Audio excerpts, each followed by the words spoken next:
Next we're going to be reviewing Neville Longbottom's wand. I seem to be in a Harry Potter shirt, but I don't think I'm really in the proper attire. Let me fix that. That works. So, Neville Longbottom never really had a famous spell that he performed, but he did have a lot of spells put on him. The most memorable would be the Leg Locker Curse, Locomoto Mortis. He did cut off Nagini's head in the last movie, so that is notable on his part. And another thing, he could have been the chosen one instead of Harry, but Voldemort said never.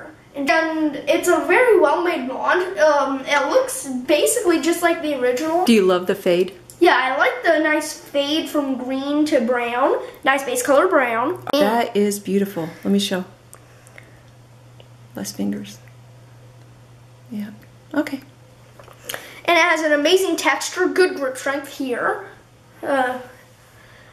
He didn't really do this. He didn't really do a finger point grip. He did a loose thumb point grip. A fellow Gryffindor with Harry Potter. Personally, I'm a Ravenclaw. He did have a lot of remarkable aspects. I have a Ravenclaw robe. Don't judge. So, he is a very remarkable character, and the makers of this did a very remarkable job of making this character's wand. Accio camera!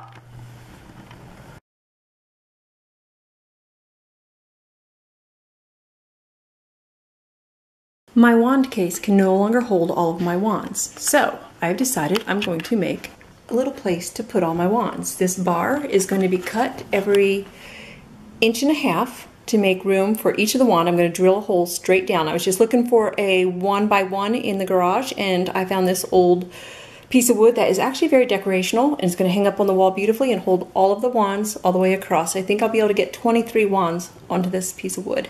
So here I go. The next step is to drill some holes going straight down. I'm going to be using a 5/8 inch drill bit, and I'm starting smaller than I need to. If I find I want the wands to go in a little bit further, then I'll go ahead and use a 1/2 inch drill bit.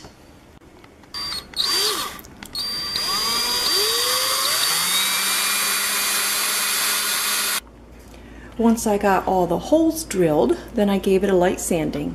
For the most part, I stayed with the 3/4, and then for a few holes, I just widened the top part with the 1/2 inch.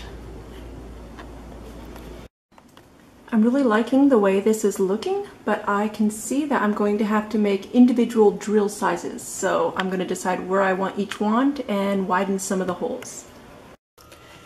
Now most things I like a rustic look to, and this is no different. I did a darker wood, and I did not use a smooth sanding so that we end up with some scar marks within the, the darker spots like that. But to get inside the smaller circles, I'm just going to use a Q-tip with the stain, and that way it's complete.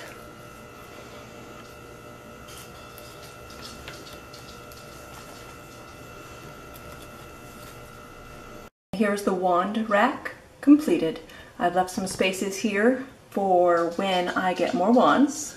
I drilled the initial holes, but we'll widen them as needed. This can either be hung up with a picture hanger wire attached to the back, or it could be drilled directly into the wall. What I have here are some holes on the back so that I can hang nails onto the wall and then hang this onto it. So this is how it's going to look when it's hung up onto the wall. All those wands. On this side here, we've got the majority of the good guys in order that we meet them, from Harry Potter all the way to Luna Lovegood. And same thing on the bad guy side. First we meet Draco, then Narcissa, then the Death Eaters, then Voldemort, then Bellatrix. Out of the ones that we have so far? Yes, out of the ones that we have so far. Okay. So that's how you make a wand holder in the simplest fashion.